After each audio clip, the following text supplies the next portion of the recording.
उनका कद इतना बड़ा है कि सूरज को दिया दिखाने की जरूरत नहीं पड़ती। जानबूझ के कि मुस्लिम समाज आक्रोश करके सड़क पे आ जाए और इनका चुनावी एजेंडा सेट हो, ये सब भाजपा के लोग हैं और भाजपा के इशारे पे ऐसा करते हैं। एक तो वैसे भी फैजाबाद की मिल्कीपुर सीट भाजपा और समाजवादी पार्टी दोनों के लिए गले की हड्डी बनी हुई है। ऊपर से चंद्रशेखर आजाद उर्फ रावण अपनी आजाद समाज पार्टी का दल बल लेकर वहां पहुंच गए हैं, दोनों दलों के वोट कटुआ बनने के लिए। आजाद समाज पार्टी के मुखिया चंद्रशेखर ने यहां अपना प्रत्याशी उतारकर बड़ा दांव चल दिया है। बता दें, मिल्कीपुर से समाजवादी पार्टी विधायक अवधेश प्रसाद के लोकसभा चुनाव 2024 में जीतकर सांसद बन जाने के बाद यह सीट खाली हुई है। उत्तर प्रदेश में विधानसभा की 10 सीटों पर चुनाव होने हैं। आजाद समाज पार्टी के मुखिया चंद्रशेखर ने अयोध्या की मिल्कीपुर विधानसभा सीट से रणधीर भारती कोरी को मैदान में उतार दिया है। चंद्रशेखर ने कहा है कि ये पार्टी के पुराने कार्यकर्ता हैं, इन्होंने पार्टी के हर संघर्ष में साथ दिया है, इसलिए किसी और को टिकट देने की बजाय उनके नाम पर ही मुहर लगाई गई है। उन्होंने कहा कि चुनाव में जीत के लिए कार्यकर्ताओं और समर्थकों से पूरी ताकत से जुटने के लिए कहा गया है। हमारी पार्टी मजबूती से चुनाव लड़ेगी।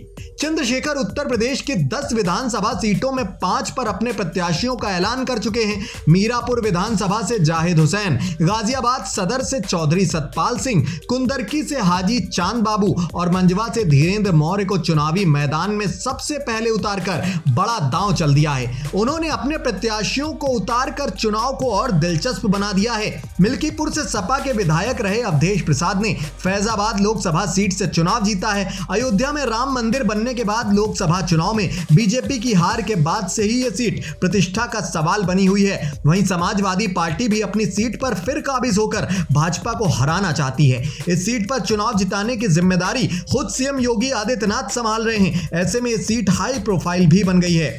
अब देखना यह दिलचस्प होगा कि फैजाबाद की यह हॉट सीट किसके पाले में जाती है। आपको क्या लगता है दोस्तों? अपनी कीमती राय कमेंट बॉक्स में जरूर बताएं। साथ ही देश दुनिया की ऐसी तमाम सियासी खबरों से खुद को अवेयर रखने के लिए हमारे अलग अलग डिजिटल प्लेटफॉर्म से आप यूं ही जुड़े रहें।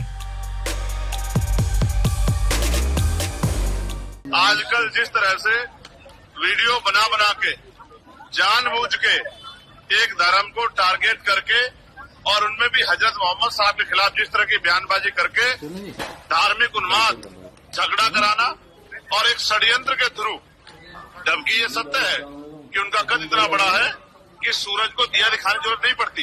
इन तरह की टिप्पणियों से उनके ऊपर कोई फर्क नहीं पड़ता, लेकिन फिर भी जानबूझ के कि मुस्लिम समाज आक्रोश करके सड़क पे आ जाए और इनका चुनावी एजेंडा सेट हो, ये सब भाजपा के लोग हैं और भाजपा के इशारे पे ऐसा करते हैं। ऐसा बयान देने वाले जिन्होंने हजरत मोहम्मद साहब के बाद या किसी भी धार्मिक इसके खिलाफ कोई बयान देता है, उन पर सख्त कार्रवाई करनी चाहिए। और मैं तो ये कहूंगा, गाजियाबाद वाले जिनका दिमाग खराब हो गया है, उनके खिलाफ एनएसए कार्रवाई करके उनको जेल में ठूसना चाहिए। किसी भी तरह का जो है आक्रोश, में जनता से भी कहूंगा, वो सड़कों पे ना आए। उस काम की जिम्मेदारी के लिए हम लोग जनप्रतिनिधि हैं, हम अपनी ड्यूटियां करेंगे।